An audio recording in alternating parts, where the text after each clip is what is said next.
Hello, welcome to Seeking Ishvara. Doing this inside today because it's blizzarding outside. I'm recording this on April 2nd, so it's nature's April Fools that we were done with winter.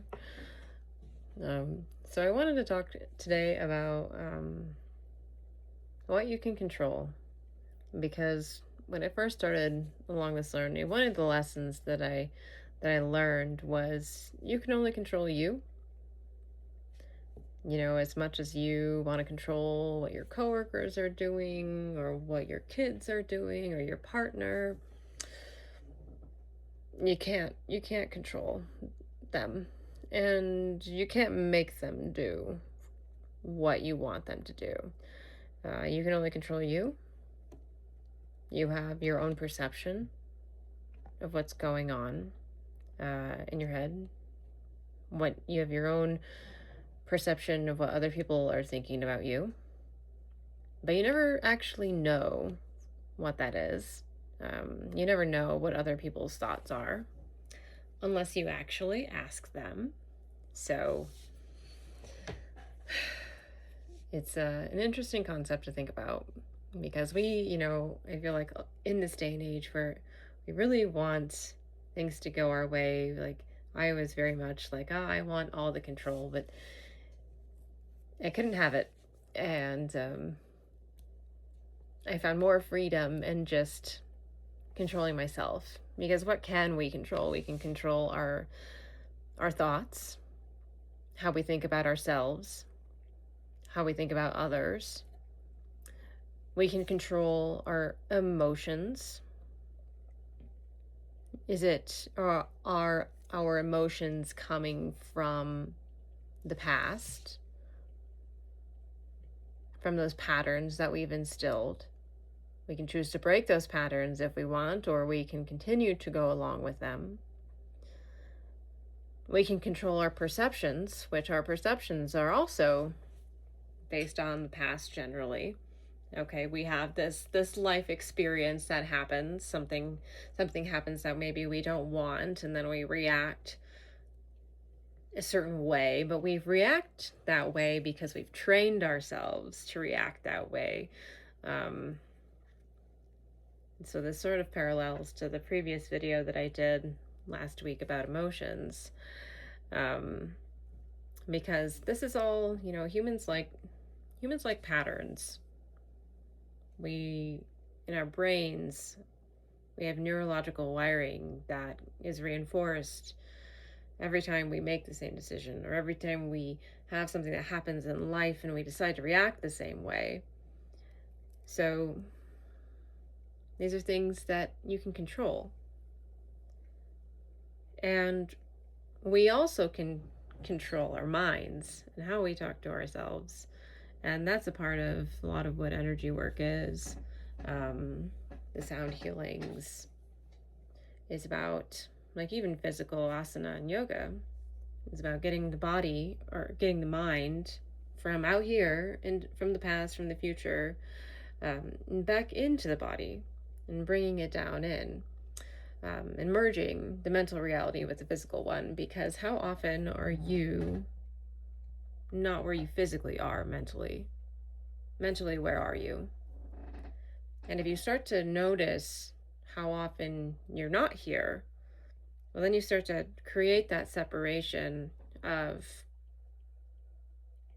wait, what am I then? If I have the choice to be here, but I let my mind, our minds are very strong, and our minds are the voices the voice that's in our head that takes us away from the present moment, that takes us away from now. And if you've been going along through life and letting your mind make the decisions for you, well, that's also all, it's making those decisions based off of the past. So it's deepening your patterns, but you can choose to break it at any time. My advice to that is to treat your mind as a friend and not to treat it as an enemy, even though you're going to want to treat it as an enemy.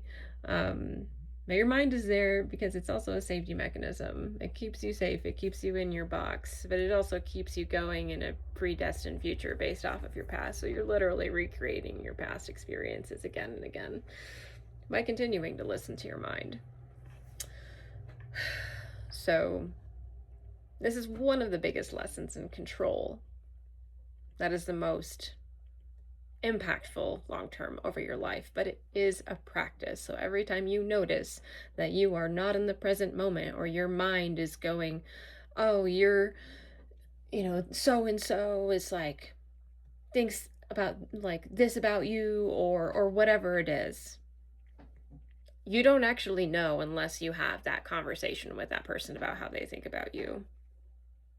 That's just your mind being very convincing about how it thinks that that person thinks about you. But it's not actually true. It's your perception. So if you learn the separation, you start to understand, oh, it is only my mind's perception. And then you can choose to believe it or not. And if you choose not to believe it, that's when you start to break the patterns. So it might get a little bit repetitious sometime, but again, it's sort of a pattern in itself, me talking about this, because sometimes we need to hear it more than once. Sometimes we need to hear it in different ways. Showing, last week it was about emotions, but this week is about control. So I'm starting to think back of where I was and how I got to where I am. And in my work, when I started on this journey, I was going into industrial program engineering and manufacturing.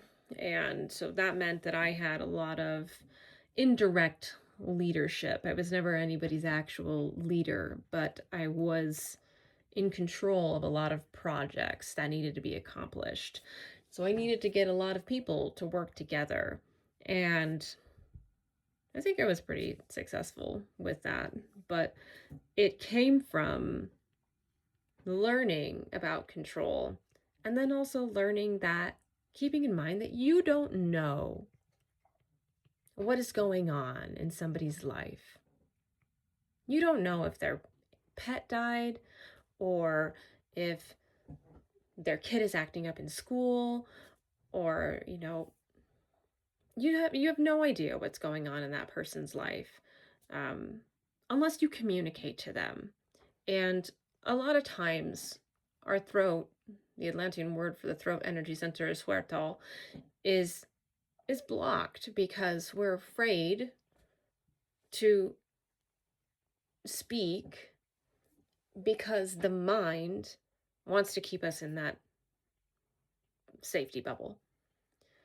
So this is also being recorded at the time of the Libra full moon, and it was yesterday, last evening. And that also focuses on communicating. So how do you communicate to yourself, to others? Do you even communicate? A lot of us, like I said, we're so afraid of knowing what the truth is that we would rather let our minds continue to tell us a false story.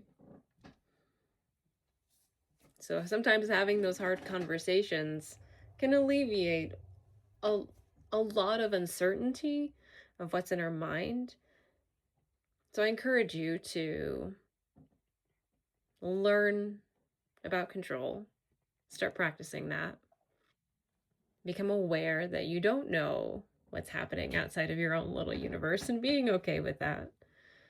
You're never going to know, even with a partner, you're never going to know what's going on in their head 100% of the time. You're never going to know someone's story 100%, because you are living your own life and they are living theirs.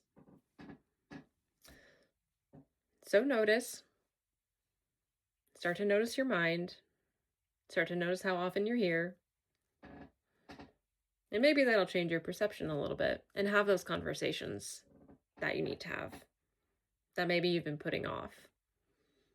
And you might receive more relief if you do have that conversation, even if it's with yourself, even if it's with your mind. Because sometimes that conversation with our minds is sitting down and being, mind, look, I want to be more present. I want to change my patterns and not be overran by thoughts. But I want to do it in a way that we can be friends. And sometimes even just having that conversation with yourself can be very impactful. It was for me. So I'll leave you here. Hopefully some of that makes sense. Give me some feedback. I look forward to making these videos in the future. But thank you, and have a good full moon.